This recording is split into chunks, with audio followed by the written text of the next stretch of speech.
यार आज की इस लाइफ में हम बिना खाना के भी रह सकते हैं, बिना पानी के भी रह सकते हैं, बट गाइस हम बिना इंटरनेट के 1 घंटे भी नहीं रह सकते हैं। तो गाइस कभी आपने सोचा है कि इंटरनेट काम कैसे करता है? कभी किसी को ज़्यादा स्पीड मिलती है, कभी किसी को कम स्पीड मिलती है, अलग अलग ऑपरेटर अलग अलग टैरिफ प्राइस लेते हैं। So guys this is Bhavesh and you are watching tech जुगाड़।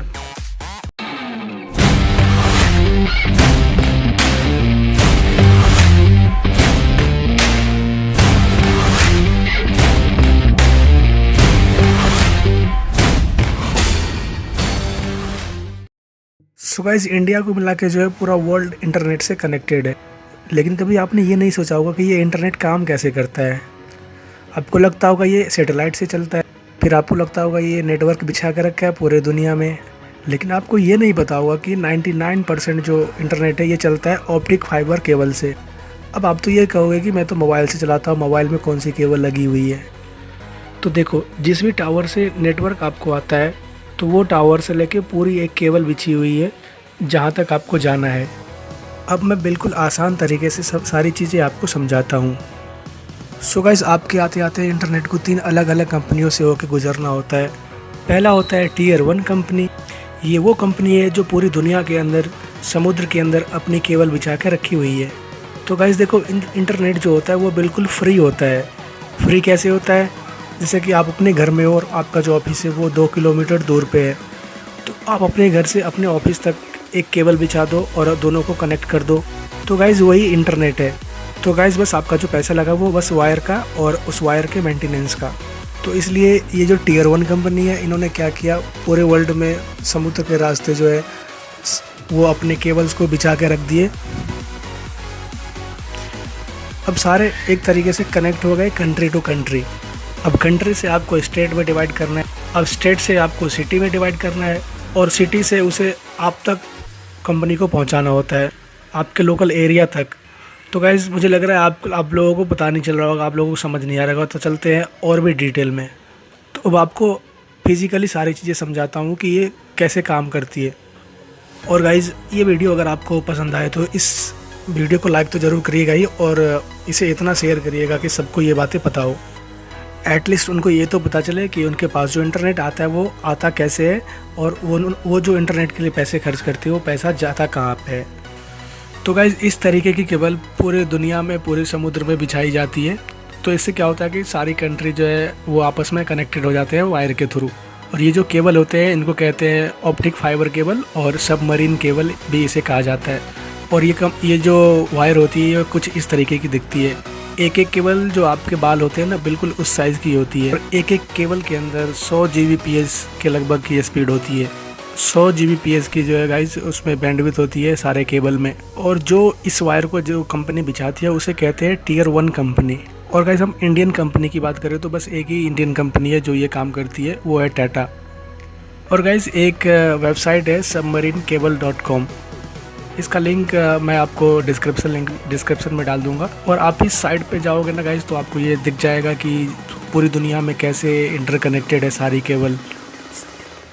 और गाइस ये जो केबल है जो समुद्र के रास्ते हमारे इंडिया को कनेक्ट करता है या पूरे वर्ल्ड को कनेक्ट करता है, तो ये इंडिया में सबसे पहला जो लैंडिंग है ये है मुंबई में, और दूसरा जो लैंडिंग पॉइंट है वो कोचीन में है, और तीसरा जो है वो चेन्नई में है। बट गाइस सबसे ज़्यादा ट्रैफिक जो है वो मुंबई वाले लैंडिंग पॉइंट से होता है। तो गाइस कुल मिला के बात ये है कि ये जो लैंडिंग पॉइंट है यहीं पे आपके नेटवर्क से होते हुए डाटा यहाँ तक पहुँचती है, और यहीं से ये इंटरनेट काम करती है, यहीं से ये अपने लोकेशन पे जाती है। तो देखो गाइस कुल मिला के बात ये है कि ये जो टियर 1 कंपनी है ये अपने नेटवर्क को अपने पूरे वर्ल्ड में समुद्र के थ्रू ये बिछा के रख दिए। बट होता क्या है कि ये जो केबल है ये समुद्र के अंदर है, तो ये टूटती है, फूटती है, कभी शार्क इसे डिस्टर्ब कर देता है, इसलिए इसकी जो लाइफ है वो 25 साल से ज़्यादा नहीं होती है। तो इसके लिए जो है गाइस कंपनी जो है वो क्या करती है कि बैकअप के लिए बहुत सारे केबल्स एक्स्ट्रा वहाँ पे बिछा कर रख देते हैं, और फिर रेगुलर टाइम पे उसका मेंटेनेंस भी करते हैं ये। तो गाइस यहाँ पे टियर 1 कंपनी जो उनका रोल ख़त्म हो जाता है, उन्होंने अपना सेटअप सारा बिछा दिया। तो अब टियर 2 कंपनी जो होती है वो टियर 1 से बोलती है कि अब आपने तो सारा इंफ्रास्ट्रक्चर सारा सेटअप कर लिया, अब आप इंडिया से हमें दे दो ताकि हम इंडियन लोगों से पैसे कलेक्ट करें और आपको उससे से कुछ पैसे दें। और गाइस पर जीबी के हिसाब से टीयर 1 कंपनी को कुछ पैसे मिल जाते हैं जो टीयर 2 कंपनी देती है, और ऑटोमेटिकली टीयर 2 कंपनी जो होती है वो उस चार्जेस से ज़्यादा हमसे लेती है। और गाइस लास्टली आते आते जो थर्ड टीयर की कंपनी होती है, जैसे कि जो लोकल कंपनी है टिकोना, हैथवे, तो ये सब आते आते हमसे और भी ज़्यादा चार्जेस करती है।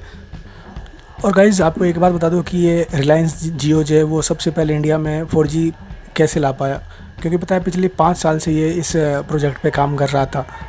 क्या है कि इंडिया के बाहर तो पूरी सेटअप जो ये टीयर 1 कंपनी ये तो पहले से बिछा कर रखी है, तो इसके बाद ये रिलायंस जियो जो है वो पिछले 5 साल में पूरे इंडिया में ये फाइबर ऑप्टिक केबल बिछाई, और यही रीज़न है कि आपको 4G स्पीड देखने को मिला और एक्सपीरियंस करने को मिला, वो भी इतनी अच्छी खासी स्पीड में। और गाइस होता क्या है कि उन्होंने तो बोल दिया कि 4G स्पीड आपको मिलेगी, बट क्या होता है ना, कोई भी केबल हो या कोई भी टावर हो, सबका ना एक बैंडविड्थ होता है। जैसे 100 MB का एक बैंडविड्थ है, कोई टावर है, उसमें 5 लोग यूज़ कर रहे हैं तो 20-20 सब में डिस्ट्रीब्यूट हो गया।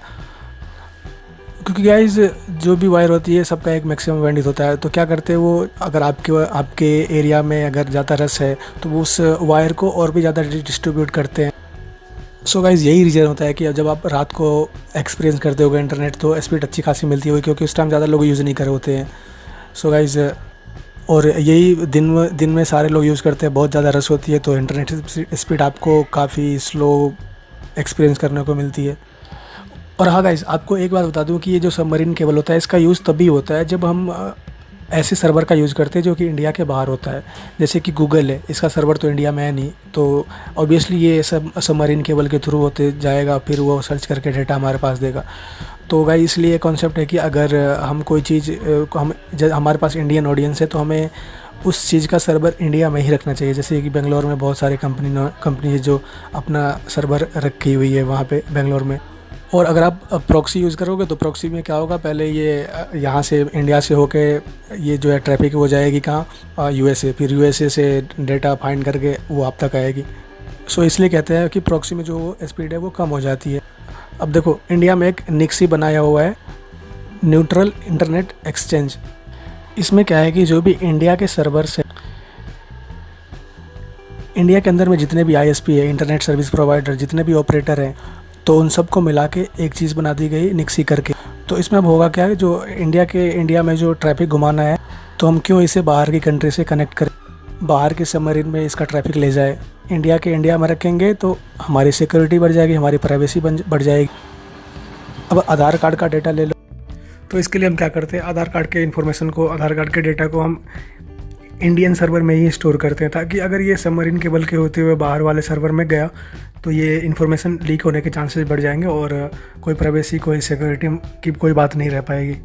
तो इसी के लिए क्या होता है गाइस कि अगर कोई बाहर की भी सर्वर है, बाहर के वेबसाइट को हम एक्सेस करते हैं, वो अगर कुछ डॉक्यूमेंट हमारे से मांगते हैं, कोई आधार कार्ड या कोई वोटर ID कार्ड या कुछ भी, तो वो क्या होता है, वो पहले यहाँ से जाएगा बाहर वाले सर्वर पे सबमरीन केबल के थ्रू, और फिर वहाँ से वो वेरीफाई करने के लिए इंडियन सर्वर पे आएंगे, फिर इन्फॉर्मेशन वहाँ से लेंगे।